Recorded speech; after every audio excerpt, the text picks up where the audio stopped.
Hello guys, and welcome back to my YouTube channel. Today I wanted to talk to you about how you can learn a language on your own. It's a very interesting video for me to make because I'm currently learning my fourth foreign language, Spanish. When I was a little kid, I studied French and then obviously English and Chinese in college. I studied Chinese in college, and right now, because I'm living in Mexico City, I have to study Spanish, and it is my fourth language which I'm learning on my own. And basically in this video, I wanted to give you guys concrete steps that you can take to learn English or any other foreign language on your own. A quick disclaimer here, I do take classes with a Spanish teacher once a week. So every single Sunday in the morning at 8 a.m., yes, I wake up pretty early every single day, even on Sundays. I have my Spanish classes with an amazing teacher. She's actually my student from my English speaking club, and I don't know, it just makes the whole process even more enjoyable. But guys, here the most important thing you have to understand is that this class is only an hour long, even like 45 minutes long, and I only take it once a week. So the main progress happens when I study by myself, because if you really want to learn a language fast, you need to study every single day. And I try to study Spanish like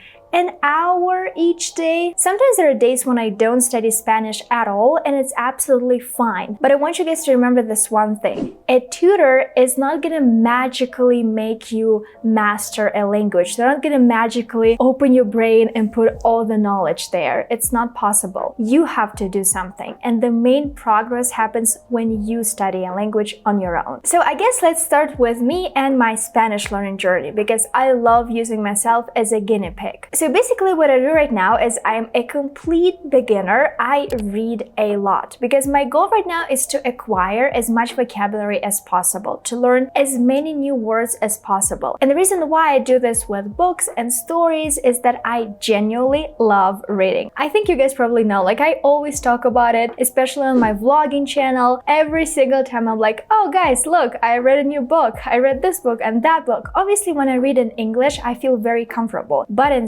Spanish, for me, it's pretty uncomfortable because I'm not yet familiar with the language and there are so many words I don't know. The second thing I do is I try to listen to podcasts for Spanish learners, because obviously podcasts for Spanish speakers are too hard for me. And I'm a true believer that listening is actually the most important part of language learning, because not only do you learn new words, but you also listen to how native speakers use them in context, which is extremely important. The third thing I do is I do grammar by using basic grammar books. I actually downloaded one from the internet because for me, grammar helps me understand the structure of a language. And that's basically the whole reason why I do grammar. I realized that I'm a very fact-oriented person and I need to be able to explain why this sentence is structured this way or that way. And so that's why for me, grammar is important. Personally, I don't think grammar is boring. I enjoy doing grammar, so that's why I do it. And guys, I think you already noticed this one pattern. I always say I enjoy doing something, and that's why I do it. And this is a very important part of anything really, of language learning, of learning anything, of having any kind of job. You really have to enjoy doing what you're doing, or else it's just going to be a torture for you. And thing number 4 that I do, or actually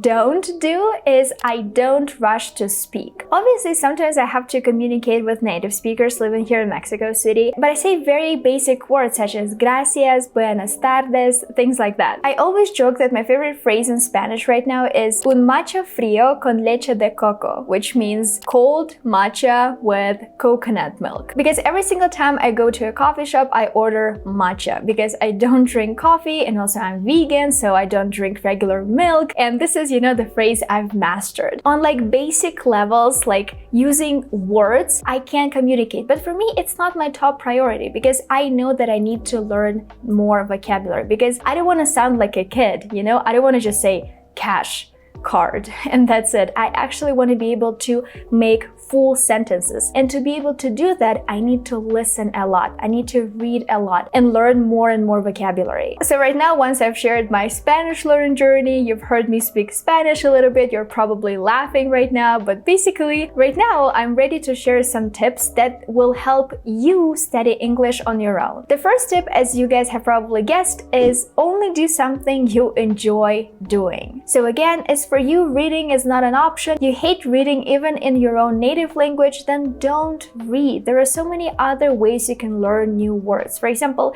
if you like listening to music, you can just, listen to music in this language and then translate and then learn new vocabulary this way. My tip number 2 is try to make it into a habit. It's very hard for a lot of people to start doing something. For example, for me, I'm definitely one of those people. It's hard for me to begin doing something. Anything really. For example, filming this YouTube video, I'm putting it off, I feel lazy, but once I sit down, once I turn on my camera and start talking, it gets easier. And the same thing with languages. Once you make it into a habit, it will become a part of your life. And every single day you'll be like, okay, right now I need to learn English, or okay, right now I need to learn Spanish. And you're going to be totally fine with it, and you're going to be ready for it because it's your habit now. Tip number 3, if your English is not high yet, you should focus on learning as much useful vocabulary as possible. And if you do enjoy reading, I highly recommend graded readers. For example, I really like the ones by Ollie Richards, and I actually have an interview on my channel with him where we talked about reading and graded readers. And basically, graded readers are the books for English learners or for any language learners that are a little bit simplified. And this way you don't feel demotivated because the book is not hard at all. Tip number 4 is find a native speaker to ask them questions. You can do that by taking just one class a week with a native speaker on italki, for example, and I teach on italki as well, so you can book a class with me and ask me any questions about language learning. Or you can also do a language exchange where you find a person who's going to be willing to teach you English, but in return you're going to teach them your native language, and this way it's going to be free for both of you. Tip number 5 is watch and listen as much as possible. If you do live in an English-speaking country, try to notice how people greet each other, what they usually say, because actually right now living in Mexico, I try to notice how people speak. I try to memorize some of the expressions. For example, a couple of days ago I was only saying gracias all the time, but then I started hearing people say muchas gracias, and I was like, maybe I should say muchas gracias too. And then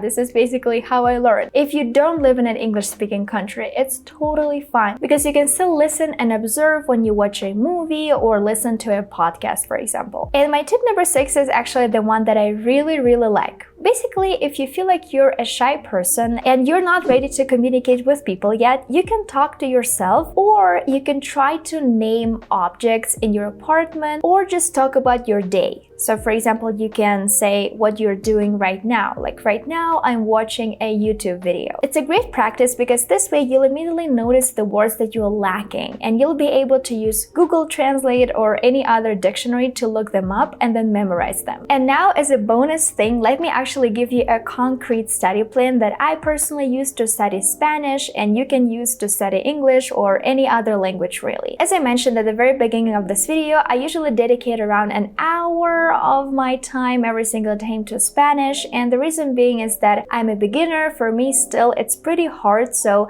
I can't just sit and watch a show in Spanish and just relax and not think about it. So basically I divide this hour into 3 different parts. I start with grammar because it requires me to be the most focused, and I do some exercises. I try to learn, maybe make some notes, but the most important thing for me is to actually get the hang of it, understand the rule, and then try to apply it in real life. After that, I do around 20 minutes of reading because I love reading, and for me it's a great way to learn new vocabulary. I'm testing a new way of memorizing vocabulary right now. Sometimes I write all the new words down, for example in my notebook, but sometimes I don't do anything because I realize that I don't really revise the new vocabulary that often. But if you do like actually revising new vocabulary, you can use Anki, because Anki is a great app and I use it a lot when I was actively learning Chinese, so I highly recommend this app to all of you guys. And I spent the last 20 minutes listening to a podcast or watching a super easy video in Spanish. And I really hope you guys will try it because for me it works, because I really like having those 20-minute intervals when I focus on a specific specific task. And before I wrap this video up, I just wanted to tell you guys real quick about my Patreon page. Patreon is a wonderful website where you can support your favorite creators, for example, me, and in return you will get early access to all of my YouTube videos. You will get transcripts to every single one of my YouTube videos. You'll be able to chat with me anytime, any day, and also I upload useful links to resources to study English,